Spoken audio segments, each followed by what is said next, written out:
ప్రతిపాడు మండలం ధారపల్లి సమీపంలోని ఖర్జూరపాలెం వేపకొండ ప్రాంతంలో పులి సంచారాన్ని అటవీశాఖ అధికారులు అధికారికంగా ధృవీకరించారు. ఈ నేపథ్యంలో పులి ఎక్కడుందో ఖచ్చితంగా గుర్తించేందుకు అధికారులు రంగంలోకి దిగారు. కేవలం మనుషులతోనే కాకుండా డ్రోన్ కెమెరాలు మరియు ఇతర ఆధునిక సాంకేతిక పరిజ్ఞానాన్ని ఉపయోగించి పులి జాడను కనిపెట్టేందుకు ముమ్మర ప్రయత్నాలు చేస్తున్నారు. ఖర్జూరపాలెం వేపకొండ ప్రాంతం పులికి ఆవాసంగా మారడంతో పరిసర గ్రామాల ప్రజలు తీవ్ర భయాందోళనలో ఉన్నారు. దీంతో Prathipadu CI BS Apparao, SI Lakshmikantham, తహసీల్దార్ ఎం సూర్యప్రభ మరియు అటవీశాఖ అధికారులు సంయుక్తంగా క్షేత్రస్థాయిలో తనిఖీలు చేపట్టారు. దట్టమైన పొదలు, కొండ ప్రాంతం కావడంతో పులిని నేరుగా గుర్తించడం కష్టమని భావించి అటవీశాఖ డ్రోన్ కెమెరాల రంగాల్లోకి దించింది. ఆకాశ మార్గం ద్వారా కొండపై పులి కదలికలను నిశ్చితంగా పరిశీలిస్తున్నారు.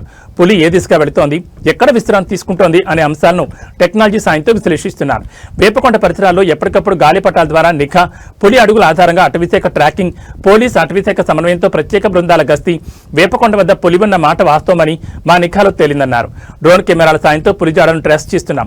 ప్రజలు భయాందోళన చెందకుండా అధికారులకు సహకరించాలి. ముఖ్యంగా ఖర్జూరపాలెం, ధారపల్లి ప్రజలు అత్యంత అప్రమత్తంగా ఉండాలి. పులిని త్వరలోనే బంధించి సురక్షిత ప్రాంతానికి తరలించేలా చర్యలు తీసుకుంటున్నాం. ప్రస్తుతం వేపకొండ పరిసరాల్లో అధికారులు మోహరించున్నారు. పులి చిక్కే వరకు ఈ నిఘా కొనసాగుతుందని, ప్రజలు అటవీ ప్రాంతం వైపు వెళ్లరాదని అధికారులు మరోసారి హెచ్చరించారు.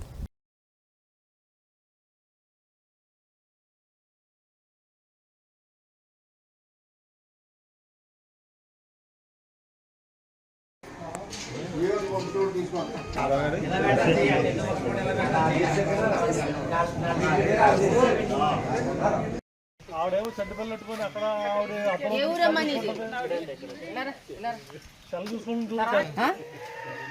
మ్యారేజ్ అవ్వలేదా? మరి చెడ్డపల్లి వేసుకుని పడుకొని కూర్చుంటే